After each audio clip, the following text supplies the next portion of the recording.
So welcome to this new lecture. So in this lecture we are again going to continue about regularization. In last lecture we have studied about L2 regularization. We have seen the effect of regularization on a flexible function, and we have also discussed about overfitting and underfitting. And in that context we have seen regularization, particularly L2 regularization. And there are a few other types of regularizations that we will be discussing today, and then some optimization algorithms, and then we will also implement neural network in TensorFlow. So this is the expression for neural network with regularization. So here is the term with regularization, where we are trying to limit the values of weights in our neural network. And when this L2 regularization is applied, then for each weight update equation, that expression becomes like this one. And we have already discussed that one.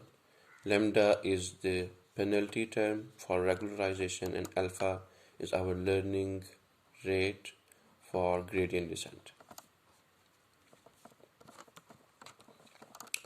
So another form of regularization is called dropout regularization, and as its name suggests, dropout is actually we are dropping different neurons randomly in each hidden layer.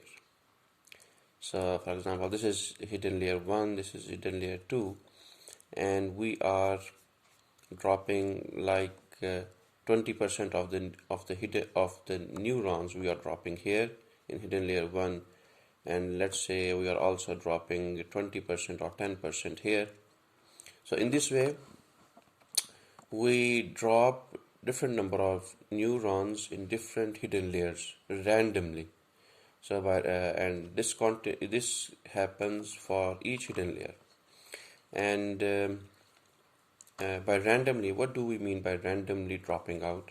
Randomly means that for one sample, as you already know the difference between sample or example. So for one example, we can have one dropout configuration.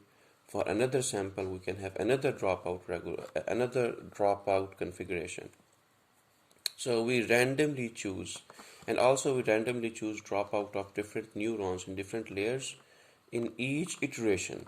So for one iteration, we can have a random pattern of dropping out neurons in different layers, and for next iteration we drop out different neurons in different layers. So it has a totally random effect. So we totally will randomly drop different number of neurons in different layers in different iterations. And so for example, in one iteration we have dropped out these two neurons here and one neuron here.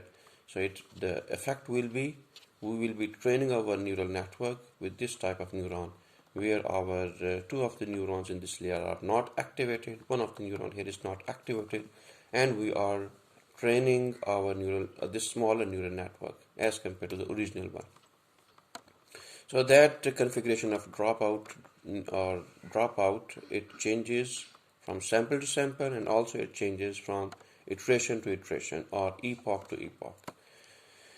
So because of that one, we have an effect that we actually practically limit the values of these weights.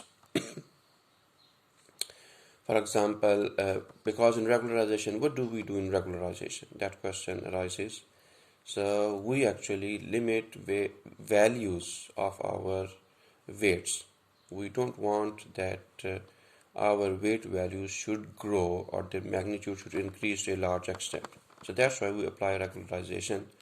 So when we apply dropout, so it also regularize or limit our weight values, in the sense that for one epoch, one set of neurons or dropout, and because of that only the remaining neuron weights are updated.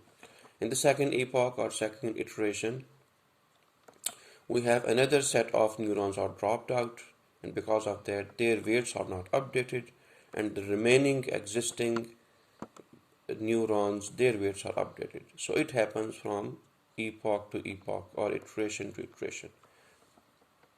And because of that, not all weights are updated in one epoch or all the epochs, but different weights are updated in different epochs.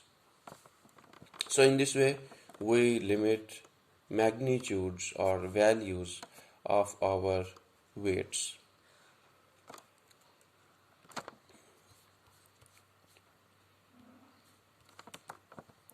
So here is the description. You can also go through this one, and all that we have discussed so far, that is written here.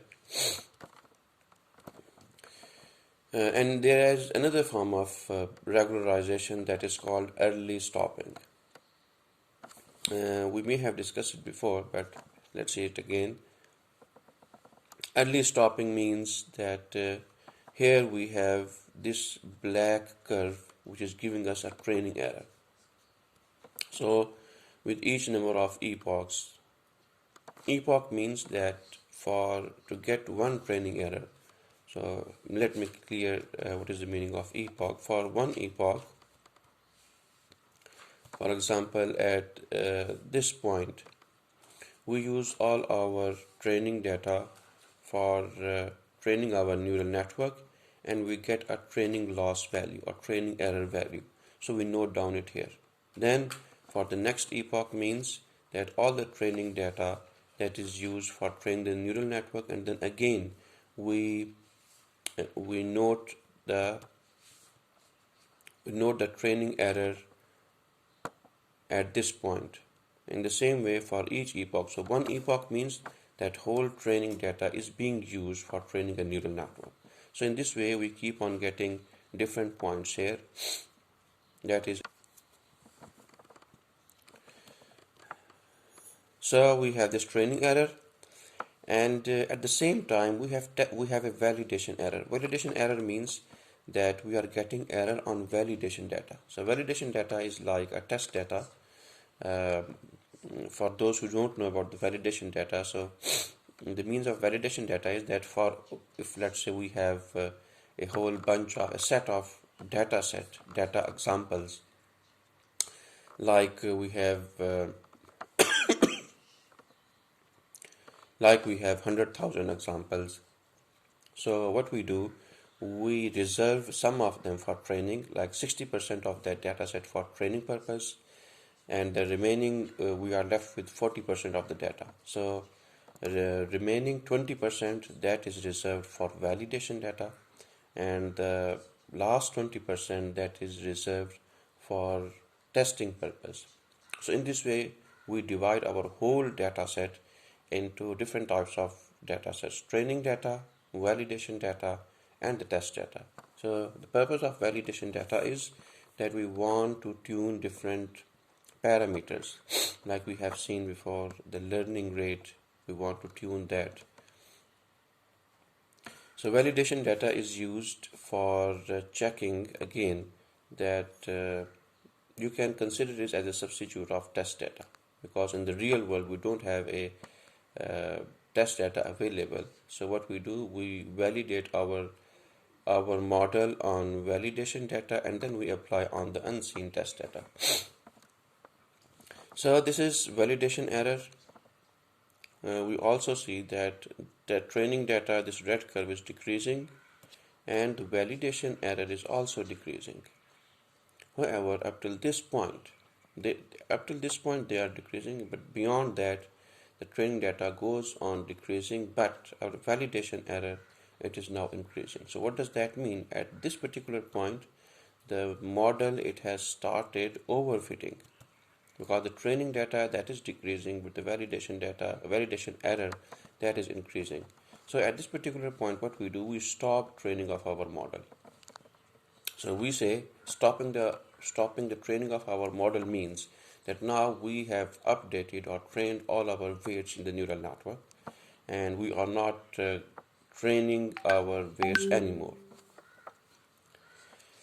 So this also has an effect of regularization. What happens that in the beginning we have initial values of weight value, we have initial weight values, and as we keep on increasing our and we go through the training of our neural network,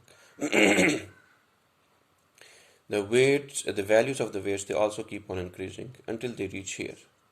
So when they reach here and we get this particular point where the two curves are diverging, so we stop training. Now at this point, the weights, they have reached to some moderate values, and beyond that we don't train it. So in this way we have also tried to limit values of our weights, and this has an effect of regularization on our neural network.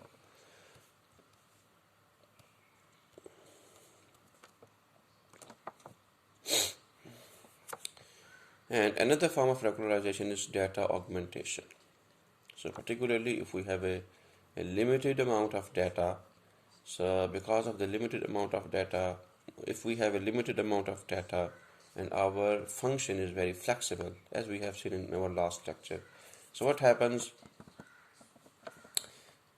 that it also causes overfitting. So what we do is, one of the way for controlling or getting rid of overfitting is we enlarge our data set. So how can we enlarge our data set when we only have a limited number of pictures or images available? So what is the way for enlarging our data set or increasing the size of the data set? So we use those pictures and we make some changes in those pictures. For example, one of the pictures is that we increase the size of the picture, like we are zooming in. Another one is that we are randomly shifting those images. So that random shift, there's also it is increasing the variation in the data set. So we can also flip that one. We can also change the brightness of the images. So all those operations which are given here, all those things, all those operations that are used to bring some changes in our existing data set, and that also increases the size of our data set. And with this increased size data set, when we apply that for the training, then it also has a regularization effect on our training. In the dropout case, I think I missed one thing, that during the dropout, we apply dropout only during the training.